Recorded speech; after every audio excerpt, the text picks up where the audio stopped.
Welcome to all. देखिए हम लोग टेलीग्राम पे जो क्वेश्चन चल रहा है उसको सोल्व करेंगे यहाँ पे। तो लीनियर ट्रांसफॉर्मेशन का काफ़ी इंपॉर्टेंट क्वेश्चन यहाँ पे है, राइट। तो आप लोगों ने इसको बनाया है, आई होप आप लोगों ने बहुत अच्छे से इसको किया है। आइए देख लेते हैं वन बाय वन करके कि आप लोगों ने इसको किस तरीके से डील किया है। तो इस तरह का क्वेश्चन देखिए काफ़ी इंपॉर्टेंट है, आप अच्छे से देखेंगे तो बहुत सिंपल भी होता है, ठीक है। फर्स्ट क्वेश्चन देखते हैं क्या है। The matrix representation of T on R square is defined by. ये आपको देखिए लीनियर ट्रांसफॉर्मेशन आपको डिफाइन कर रखा है। तो बोलता है अगर बेसिस आपका 1, 3 और 2, 0 है तो इसके रिलेटिव में मैट्रिक्स रिप्रेजेंटेशन क्या होगा। तो ये क्वेश्चन बिल्कुल काफ़ी कॉमन है, ठीक है, आ भी सकता है आपके एग्ज़ाम में। तो कुछ करना नहीं है हमको। देखिए आप ये समझें कि आपको जो है आर स्क्वायर से आर स्क्वायर में काम करना है, राइट, ठीक है। जो हमारा ट्रांसफॉर्मेशन है वो आर स्क्वायर से आर स्क्वायर में है, क्लियर है। अच्छा, और जो बेसिस लेना है वो लेना है आपको 1, 3 और 2, 0, करेक्ट है। तो दोनों साइड इसी को लेंगे हम लोग, क्योंकि दोनों तरफ के लिए आपको यही दिया हुआ है, ठीक है ना। तो अब देखिए सबसे पहले हम लोग ये देखेंगे कि 1, 3 का इमेज क्या आता है। तो इमेज निकालेंगे यहाँ से, चूँकि आपको ये इमेज जो है अंडर टी ये गिवन है।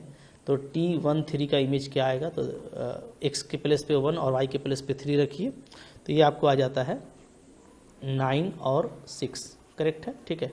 इसी तरीके से टी हमारा 2, 0 क्या आएगा। तो टी 2, 0 आ जाएगा जब आप x के प्लेस में 2 रखेंगे, y के प्लेस में 0 रखेंगे, ठीक है। तो ये आपका आ जाता है 0, 6, करेक्ट है।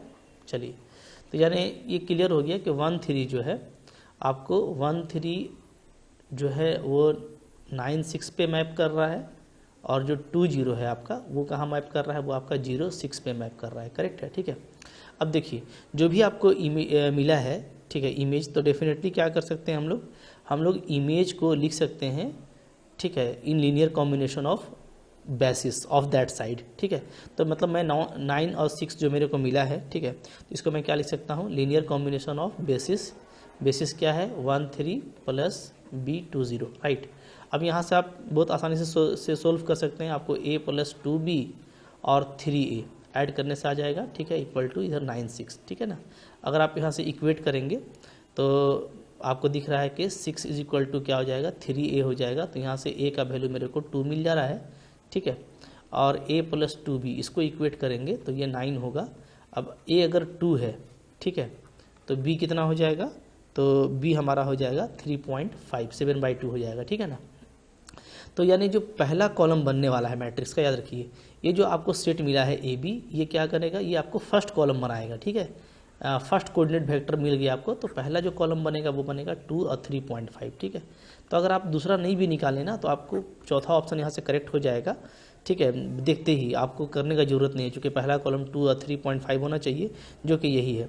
सेकंड कॉलम को भी आप वेरीफाई कर सकते हैं, ठीक है, फॉर 0, 6 इसी तरीके से आप वेरीफाई कीजिएगा तो सेकंड कॉलम भी मैच कर जाएगा। बट चूंकि पहला कॉलम और कहीं पे ऐसा नहीं है, so fourth option is correct option, ठीक है। इस तरीके से आप इसको जल्दी में निपटा सकते हैं। चलें सेकंड क्वेश्चन देखते हैं। देखिए इसके बाद क्वेश्चन नंबर यहाँ पे 2 है आपका, ठीक है। क्वेश्चन नंबर 2 देखिए क्या है, इसको आप लोगों ने बनाया होगा डेफिनेटली। क्वेश्चन नंबर 2 में आपको बोलता है कि टी जो है आर स्क्वायर से आर स्क्वायर लीनियर ट्रांसफॉर्मेशन है। T12 आपको 2, 3 दे रखा है, और T01 आपको 1, 4 दे रखा है। मैं यहाँ पे लिख देता हूँ, ठीक है। तो T5 - 4 आपको निकालना है, करेक्ट है, ठीक है। देखें इसको हम लोग कैसे करेंगे, तो ये भी एक आसान सा क्वेश्चन है, राइट। देखिए इसको करने के लिए कुछ करना नहीं है, फिर से आप देख लेंगे ना। तो एक्चुअली जो काम हो रहा है, जो बेसिस है वो आपका क्या है वो आप देख लीजिए, ठीक है। जो ट्रांसफॉर्मेशन आपका वर्क कर रहा है वो आर स्क्वायर से आर स्क्वायर है, ठीक है। तो R square to R square में ना ट्रांसफॉर्मेशन काम कर रहा है, ठीक है, करेक्ट है। अच्छा, अब देखिए यहाँ पे अगर हम बेसिस देखें तो 1, 2 का इमेज दे रखा है और 0, 1 का इमेज दे रखा है, ठीक है। तो 1, 2 और एक आपका हो गया 0, 1, ठीक है। और डेफिनेटली दोनों देखिएगा ना तो लीनियरली इंडिपेंडेंट है, so these 2 vectors can be A basis, okay. अच्छा, यहाँ पे ये देखिए कि 1, 2 का जो इमेज है, तो 1, 2 का इमेज अंडर टी आपको दे रखा है 2, 3, करेक्ट है। और जो 0, 1 का इमेज है वो आपको दे रखा है 1, 4, ठीक है। अच्छा, तो ये हो गया। अब देखते हैं हम लोगों को 5 - 4 का काम करना है। तो 5 - 4 का इमेज आपको निकालना है अंडर टी, राइट। तो पहले ये देखिए कि 5 - 4 को मैं बेसिस के लीनियर कॉम्बिनेशन में लिख सकता हूँ। तो मैं लिखूँगा क्या, 5 - 4 is equal to a into 1 2 plus b into 0 1, correct है जी। तो इस तरीके से यहाँ से आप निकाल लेना। तो यहाँ से आपका डायरेक्टली मेरे को दिख रहा है कि ए मेरा 5 आ जाएगा, ठीक है, और 2a प्लस बी ये -4 होगा, तो यहाँ से b आपका आ जाएगा -14, करेक्ट है। तो a और b मिल गया। तो अब इमेज निकालने का तरीका क्या है, तो देखिए, तो इसी को इक्वेशन को मैं ऐसे ही लिख सकता हूँ, ठीक है। 1 पे मैं a और b का वैल्यू पुट कर दूंगा तो क्या आ जाएगा, 5 - 4 इज इक्वल टू 5 इंटू 1 2 हो गया और -14 इंटू 0 1 हो गया, ठीक है। तो इस पर अगर आप लगा दीजिएगा लीनियर ट्रांसफॉर्मेशन, तो चूंकि ये लीनियर है तो इस प्रॉपर्टी को होल्ड करेगा, ठीक है, ये आपका आ जाता है, करेक्ट है। अब कुछ करना नहीं है, वैल्यू डाल दीजिए। तो t12 कितना दे रखा है आपको, 2 3 -14, t01 कितना दे रखा है, 1 4, ठीक है। तो यहाँ से इसको सोल्व करने से आ जाएगा आपका, ऊपर में लिख देता हूँ, 5 10 और 15 आ गया और -14 और 56 आ गया, करेक्ट है, ठीक है। तो यहाँ पे आपका 10 - 14 4 आ जाता है और 15 - 46 से आपका आ जाता है -41, ठीक है। तो -4 -41 ये करेक्ट ऑप्शन है। हालांकि ये ऑप्शन यहाँ पे दे नहीं रखा है, तो यहाँ पे सारे ही ऑप्शन रॉन्ग है। ये ऑप्शन आपका करेक्ट होना चाहिए, इसको आप थोड़ा सा ठीक कर लीजिएगा, ठीक है। हो सकता है यहाँ पे कुछ मिसिंग हो तो उस पर कुछ नहीं, लेकिन जो आपको डिमांड किया उसका आंसर यही होगा, ठीक है। चलिए, तो इस तरीके से करना होता है इस तरह के क्वेश्चन को, कोई मुश्किल क्वेश्चन नहीं, आप इजीली कर पाएंगे, ठीक है। चलिए, क्वेश्चन नंबर 3 देखते हैं। देखिए 3 नंबर यहाँ पे है हमारे पास में। अगेन 3 आपके पास में एक बहुत अच्छा क्वेश्चन है, ठीक है। पढ़िए क्वेश्चन को, मज़ा लीजिए, इसका एंजॉय कीजिए। क्वेश्चन देखिए दे रखा है, आर स्क्वायर से आर क्यूब लीनियर ट्रांसफॉर्मेशन है, ठीक है, जिसका मैट्रिक्स आपको दे रखा है with respect to standard basis, ठीक है, ये है। तो ये ना, ये असल में आपका R3 से R3 होगा, क्योंकि ये 3 क्रॉस 3 का मैट्रिक्स है, तो डेफिनेटली ये R3 से R3 होना चाहिए, यहाँ पे कुछ मिसिंग है, ठीक है। अब इस मैट्रिक्स के बारे में आपको बताना है कि ये मैप करता है subspace spanned by E1 and E2 into itself, ठीक है, या इसके पास में डिस्टिंक्ट आइगन वैल्यू होगा, या आइगन वेक्टर जो है स्पेन करेगा R3 को, या नॉन जीरो नल स्पेस होगा। तो कॉन्सेप्चुअल क्वेश्चन थोड़ा हम लोग देख लेते हैं इसको बहुत 1 बाय 1 करके। पहले देखिए, पहले क्या है ना कि आपको स्टैंडर्ड बेसिस दे रखा है, ठीक है, दोनों तरफ। तो इधर भी आपका और इधर भी आपका, दोनों क्या है, दोनों आपका स्टैंडर्ड बेसिस है, ठीक है। और बीच में आपको लेना है ट्रांसफॉर्मेशन T, इधर भी R क्यूब है, इधर भी R क्यूब है, और दोनों तरफ बेसिस है आपका E1 E2 E3, जो स्टैंडर्ड होता है E1 E2 E3 वो, ठीक है। अब देखिए, बोलता है कि E1 और E2 इटसेल्फ को अगर स्पैन करेगा, ध्यान दीजिए, अगर ऐसा होता, अगर E1 E1 को स्पैन करता, तो पहला कॉलम क्या आता, तो पहला कॉलम आ जाता आपका 1 0 0, ठीक है, ये फर्स्ट कॉलम होता अगर E1 E1 को स्पैन करता तो with respect to standard basis. लेकिन यहाँ पे देखिए, जो पहला कॉलम है वो आपका कुछ और है, ठीक है, तो ये तो पॉसिबल नहीं है, ठीक है। इसी तरीके से दूसरा, अगर E2 को मैप करता तो दूसरा कॉलम आपका आना चाहिए था 0 1 0, तो ये तो ठीक है, लेकिन पहला वाला नहीं मैच कर रहा है, चलिए हम इस ऑप्शन को करेक्ट नहीं बोलेंगे, ठीक है। क्लियर है जी, आगे बढ़िए। अब देखिए, दूसरा ये बोलता है कि इसका जो आइगन वैल्यू है वो डिस्टिंक्ट होगा। देख लेते हैं इस मैट्रिक्स का। तो यहाँ पे देखिए, यहाँ पे एक जो आइगन वैल्यू है, 1 आइगन वैल्यू, वो तो कन्फर्म हो जाएगा by property of eigenvalue. काफ़ी अच्छे से मैंने आपको बताया है कि देखिए, सारे रोज का सम क्या है, 1 1 1 है, तो एक आइगन वैल्यू तो आपका 1 हो गया, ये कन्फर्म हो गया, ठीक है। अब बचे 2 और आइगन वैल्यू निकालने। तो देखिए, यहाँ पे हम लोग देखेंगे तो जो ट्रेस है, ट्रेस क्या है, ट्रेस ऑफ मैट्रिक्स 1 है, ठीक है, ओके। अच्छा, डिटर्मिनेंट क्या होगा, तो डिटर्मिनेंट आप इसका निकालेंगे तो नॉन डायगोनल प्रिंसिपल में है, तो ये -1 आएगा, ठीक है ना। तो डिटर्मिनेंट -1 है, ट्रेस इसका 1 है, ओके। तो जो आइगन वैल्यूज़ हो सकते हैं वो क्या क्या होंगे, आइगन वैल्यूज़, ठीक है। देखिए, एक अगर 1 है तो -1 होने के लिए एक -1 होना चाहिए, और फिर इससे आपका एक 1 होना चाहिए, ताकि जब आप सम करें तो सम क्या आना चाहिए, सम आपका ट्रेस के इक्वल आना चाहिए, ठीक है। तो ऐसे आप देख सकते हो, और इसको आप निकाल भी सकते हो, आपका आइगन वैल्यू यही आएगा, 1 -1 1 आएगा, ठीक है ना। तो आइगन वैल्यू आपको क्या आ रहा है, डिस्टिंक्ट नहीं आ रहा है, नॉट डिस्टिंक्ट, क्योंकि दो ठो आपका एक जैसा है, तो ये सारे डिस्टिंक्ट नहीं है, तो ये भी ऑप्शन आपका डिस्कार्ड हो गया। अच्छा, चूंकि डिटर्मिनेंट आपका क्या है, -1 है, डिटर्मिनेंट अगर -1 है तो इसका मतलब है कि मेरे को जो इसका जो नल स्पेस मिलेगा, ठीक है, उसमें सिर्फ ट्रिवियली क्या होगा, 0 सॉल्यूशन होगा, सिर्फ वो आपको 0 मिलेगा, 0 ओनली, ठीक है, उसके अलावा कुछ नहीं मिल सकता। तो नल स्पेस में नॉन जीरो नल स्पेस ये भी आपको नहीं मिलेगा। तो तो ये तीनों डिस्कार्ड हो गए, तो यही आपका करेक्ट ऑप्शन होगा। ये आप ऐसे ही बहुत जल्दी में कर सकते हो कि ऑप्शन नंबर 3 यहाँ पे करेक्ट होने वाला है कि हमको ऐसा 3 आइगन वेक्टर मिल जाएगा जो लीनियरली इंडिपेंडेंट होगा, तो वो R3 को स्पैन करेगा।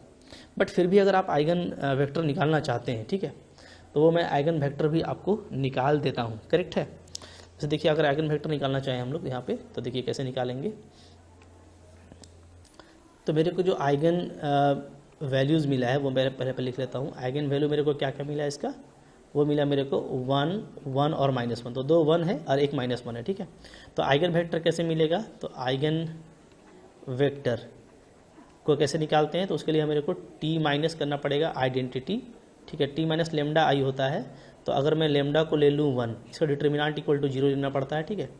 तो अगर मैं लेमडा को ले लूँ 1, ठीक है, तो क्या आ जाएगा, तो t माइनस आइडेंटिटी आएगा, क्लियर है, ठीक है।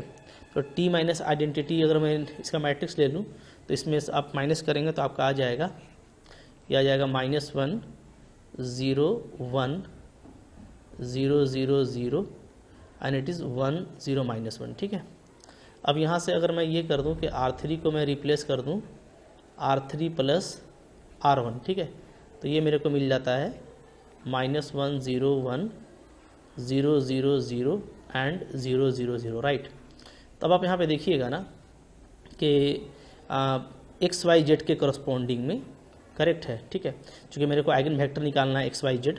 तो यहाँ पे आप देखेंगे तो यहाँ पे सिर्फ एक ही पिवोट है, ये आपका पिवोट है, ठीक है। तो ये आपका पिवोट है, तो ये जो X है आपका वो क्या हो जाएगा, वो आपका हो जाएगा डिपेंडेंट, ठीक है। तो यहाँ पे आपका 2 कॉलम जो है वो नॉन पिवोट है, ये भी आपका नॉन पिवोट है, ये भी आपका नॉन पिवोट है। तो यानी कि इसके करस्पॉन्डिंग में Y आपका क्या हो जाएगा, फिक्स हो जाएगा, ठीक है, और Z भी आपका क्या हो जाएगा, फिक्स्ड हो जाएगा। तो सिर्फ मेरे को X डिपेंडेंट होगा।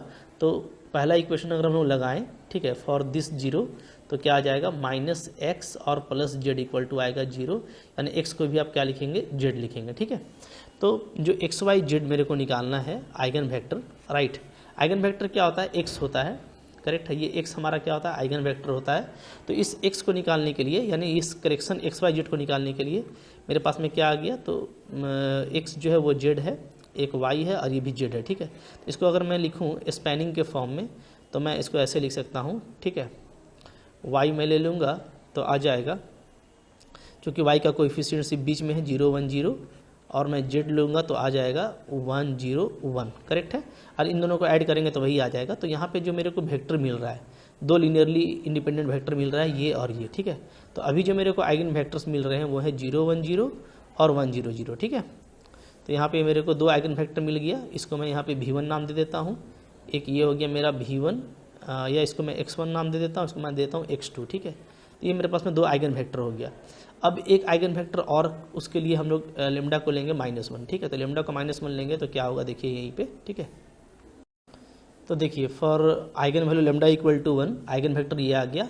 अब लेमडा इक्वल टू अगर -1 के लिए निकालते हैं तो क्या हो जाएगा, तो t minus lambda I x equal to 0 लेंगे आइगन वेक्टर के लिए, तो ये हो जाएगा लेमडा इक्वल टू -1 से t plus identity into x equal to 0, ठीक है।